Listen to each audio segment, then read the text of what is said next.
these little spots between Coffs Harbour and Newcastle, I guess. All these amazing little towns that I really love. Like if I could retire tomorrow, I'd be out of here and go to one of those. But while I'm oysters, working, they had a big oyster thing. Yeah, that was a nice bit of. Yeah, that's all right. Yeah, the oysters are actually all from Port Macquarie and Laurelton, and they're like world famous. So good. But like I guess while I'm working, the Gold Coast is a good place for me to be because I couldn't handle living in a proper city. I couldn't live in Brisbane, Sydney, or Melbourne again. The Gold Coast is about the size that I can handle, and we have beaches here if you surf. I think I'm addicted to the water, like the beach. Same. I find now if I get up and I've got a meeting in Brisbane, I'll get to 2:00 and wonder why I'm really feel dirty and oily. I think I've grown so used to actually having salt water on my face, washing away the oil, and a bit of that vitamin D sun. And if I don't have that for 2 days, I'm miserable. Yeah, same. Miserable. I couldn't imagine moving to one of these towns now. I would be horrible. Yeah, absolutely. Oh, God, what a thought. I couldn't think of anything where I really couldn't.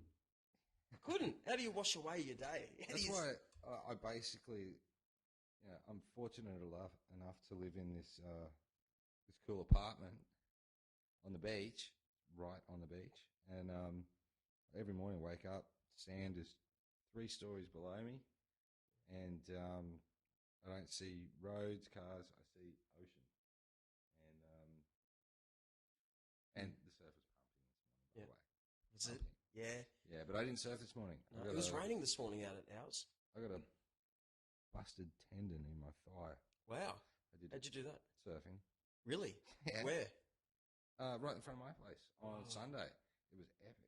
Well, did it like bang and then you couldn't paddle? No, it didn't. It's not completely broken. It's it's torn a little bit. That's horrible. I remember I did something to my shoulder for 6 months, and then I did it again. I'm a routine guy.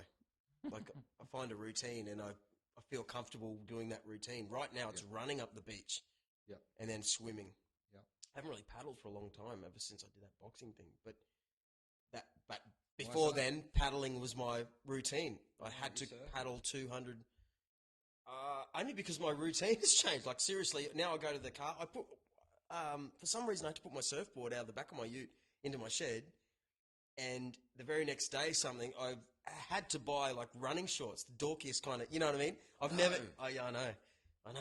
You're one of those guys. So, one of those guys. Not only that, I run up the beach to a certain... I don't know if I can do this interview. Oh, mate, me too. I always used to say I don't run because it always feels like people are looking at me going, where's he going? Like he's late for something. Actually, just going to backtrack a little bit. The boxing thing. How excited are you about Mayweather-Pacquiao? Oh, mate. I think we need to have a party. Yeah, we will actually. We need to have a party. Let's have a big watching party for this. Yeah. I hope. And watch all the lead-up fights too. Prelims, yeah. I'm more worried that the thing will be so huge that it'll be a letdown. I'm actually worried about that. So I don't even want to think about it till the day. You know what's exciting? Yeah. Beers, getting together with your mates. Yeah. Probably still be warm enough. We'll be swimming in the pool. Yeah. What suburb? What month? I can't remember. It's 2nd of May. Wow. That's so nothing. It's a month away. Whoa. So beers, barbecue. What's the fight? It'll be on in the daytime. Brilliant. Because it's... it's $320 million fight. Yeah. What's going on there? So much money.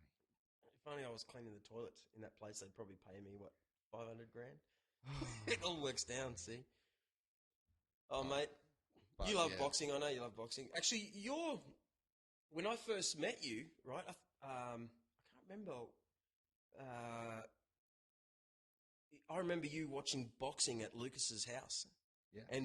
And I remember thinking, boxing, I don't know anyone who really watches it on TV. Yeah. And I'd often go around to Lucas's place for guitar.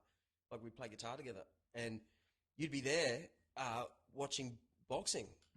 And I remember thinking, that's really cool. Like, to be interested in...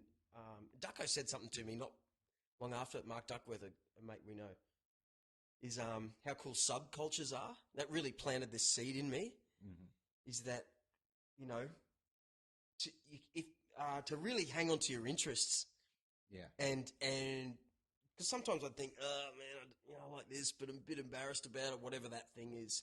But, like, no, that's your subculture. That's your thing. And then you just need to find your friends within that that are out there. And boxing's something that I've always loved. I know it's brutal to some people. Anyone that I guess that's never done it or understands how difficult it is, they just see two guys punching each other, and it's not really. It is that, but it's not that at the same time. So it's something I've loved ever since I was a kid.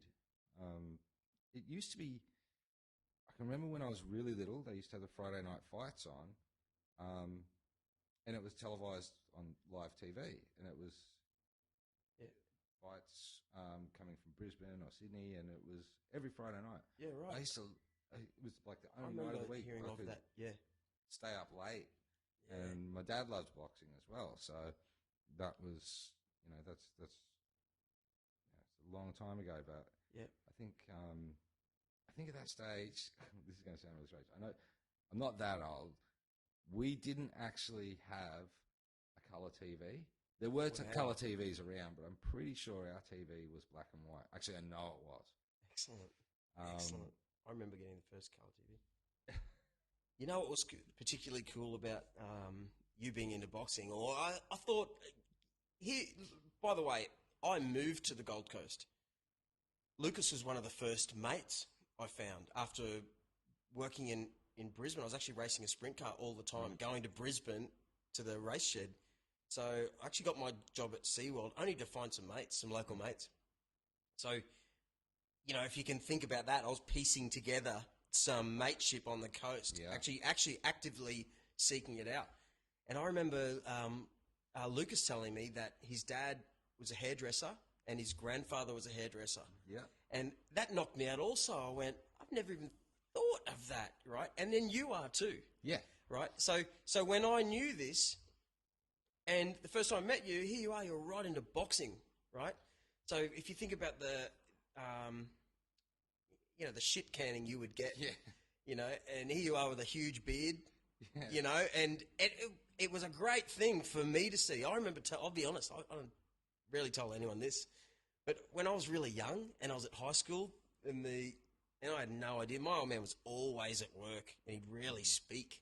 So one day he came out, "What are you going to be?" And I'm like, "I don't know." And I was a punk then. I was really like to, make my head all weird. Yeah. I remember saying, a hairdresser? Yeah. And he looked at me with these like, "Oh no. Oh no." Oh, and then I hid for another 6 months. It's like, I didn't really realise what he was thinking. But so it was great to meet you, and kind of in my mind going, it's really funny. With guys that become hairdressers, there's always the gay stigma. But most of the guys that I know that I grew up with, that I grew up skating and surfing with, who also became hairdressers, obviously all of us are straight, and kind of walking contradictions, really. Like, we like all the fashion sort of stuff. All of them made really great hairdressers, but I'm pretty sure the only reason... Well, I do have that family history of being hairdressers, but the reason I became a hairdresser was I tried desperately not to be a hairdresser.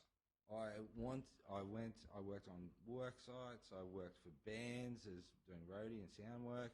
I worked in a surf shop, worked in a skateboard shop, worked in a music shop. Tried all these different things, and then it was like, I've got to do a trade.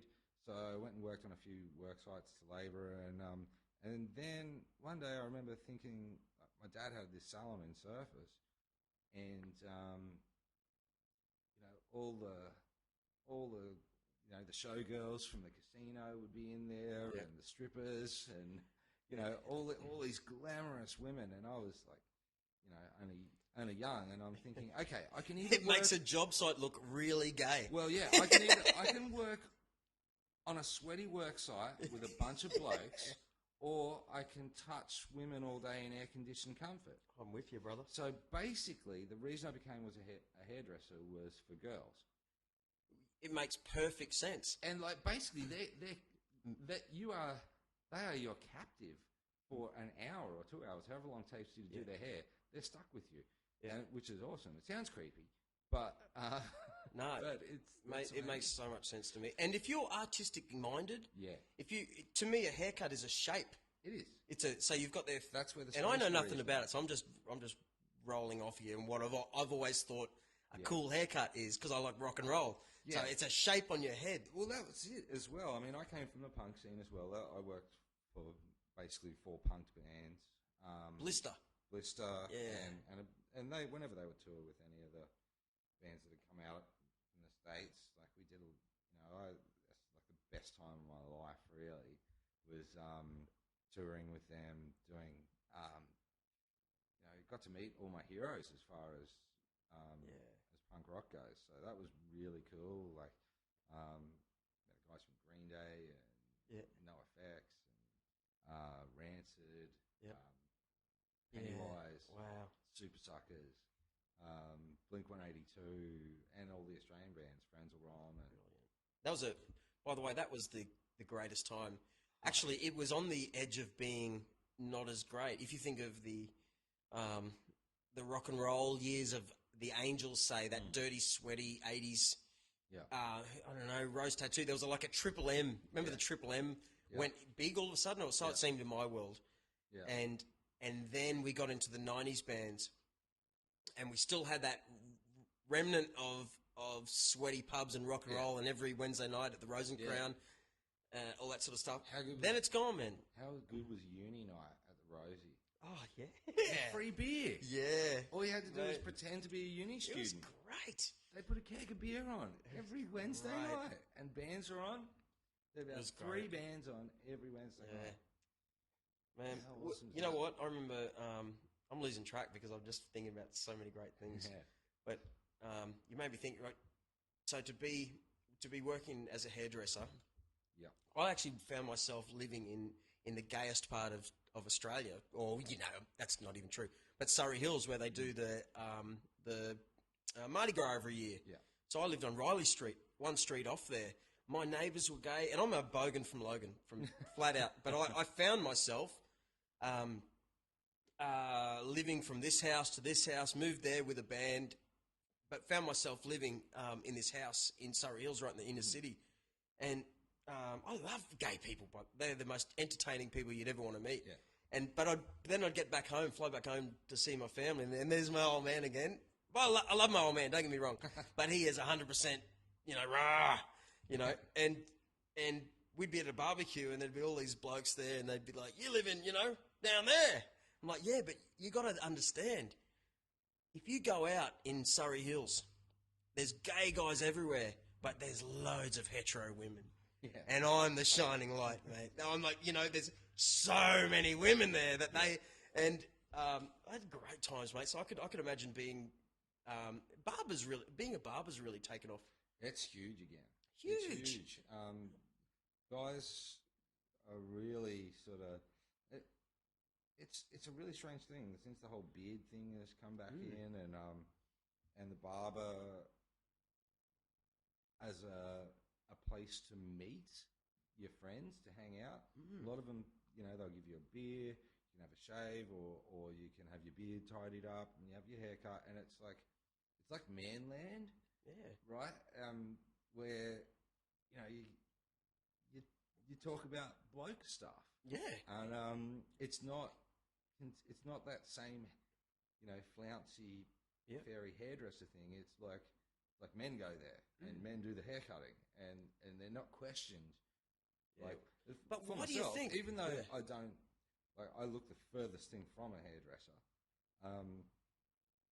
But as soon as I would tell people I'm a hairdresser, they go, "Oh, you're gay." And I remember when I was at school, actually, and I'd tell the other kids, oh, my dad's a hairdresser, and they go, oh, is he gay?